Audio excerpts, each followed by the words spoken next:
relevé au Sénégal, que les gens n'aient pas insisté sur cela. Souvent aussi, il faut s'arrêter et se féliciter.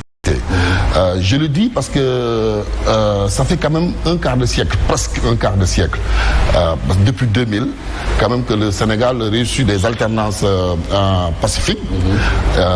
Et souvent, on a l'impression qu'on se prépare à toucher le fond. Et justement, comme par magie, en tout cas, je dirais, c'est peut-être le génie sénégalais qui fait cela.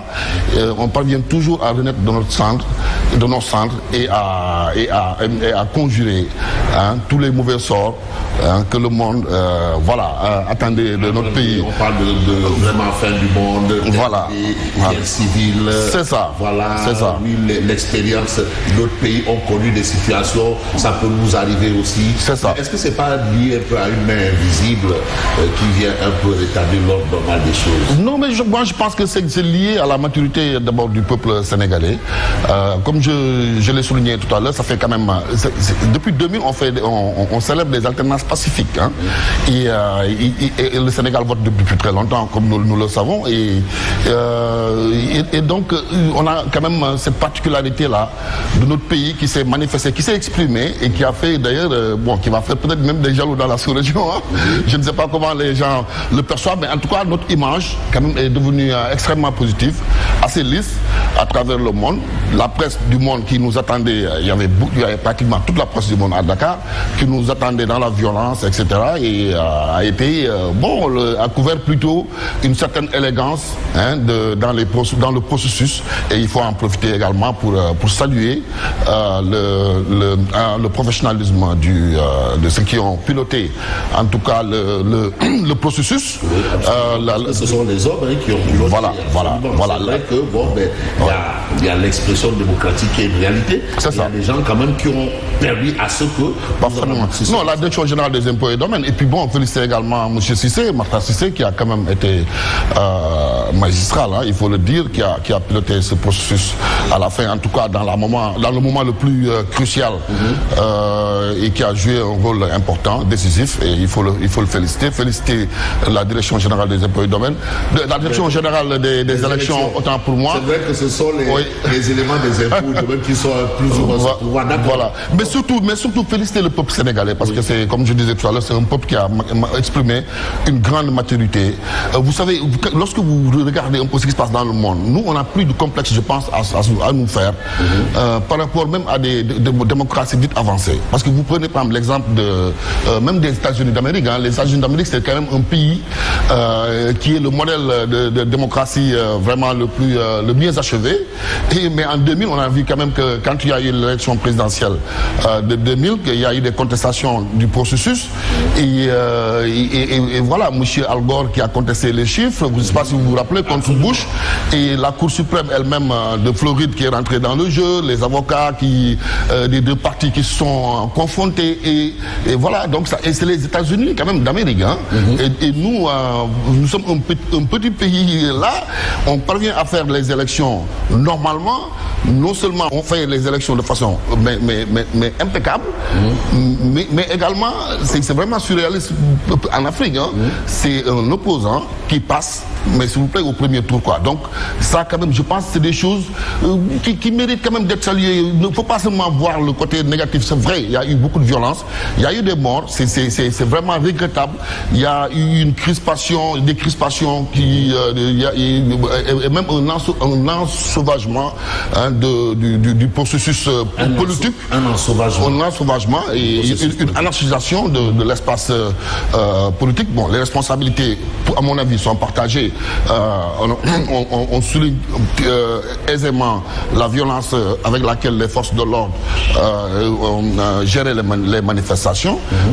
C'est vrai, et il y a des leçons à en tirer, plus jamais ça, mais en même temps, à mon avis, on ne souligne pas assez quand même la responsabilité également des acteurs politiques, parce qu'il y a eu quand même, on a vu un certain type de discours naître, se développer, prendre la place, et ça, je pense que vu le niveau de maturité de notre démocratie, c'est vraiment des pages que nous n'avons plus le droit de rouvrir. Donc il y a des efforts à faire quelque part, c'est vrai. Ouais. Mais juste une parenthèse, parce que vous avez évoqué tantôt l'organisation des élections. C'était pas donné parce que quand même Makhtar Cissé a quand même usé de dextérité, de science et de conscience pour qu'on en arrive quand même à ce résultat-là. Et la particularité dans justement l'organisation des élections, c'est vrai, il y a eu la DGE, Tiendela qui a été à un moment très contesté, mais finalement, on s'est rendu compte qu'on n'avait aucun reproche à faire à ce grand monsieur quand même qui est dans le processus électoral depuis 2000 quand même. Alors donc, vous avez Makhtar Cissé qui est arrivé et donc, monsieur Ousmane Sonko, après avoir voté, a fait une sortie pour dire que nous avons entièrement confiance au ministre de l'Intérieur qui est en charge de l'organisation des élections. Donc ça donne au moins une caution à l'homme. Mais aujourd'hui, je crois, ça donne une caution quand même à l'homme qui a toujours été là où on a toujours demandé qu'il soit. Sénélec, ça a été le cas pour redresser la barque un peu partout. Le ministère du pétrole, il a été le premier ministre du pétrole avec le local contain. Donc ça ne me surprend pas de voir un homme comme ça réaliser un tel exploit parce que c'est un commis de l'État de la tête aux pieds. Ça, c'est un fait. C'est ça. Mais le fait aussi qui est assez particulier, c'est les éléments de langage au plan de la violence, au plan du discours. Vous pensez que ça doit s'arrêter? Oui. Ça pourrait s'arrêter comme ça?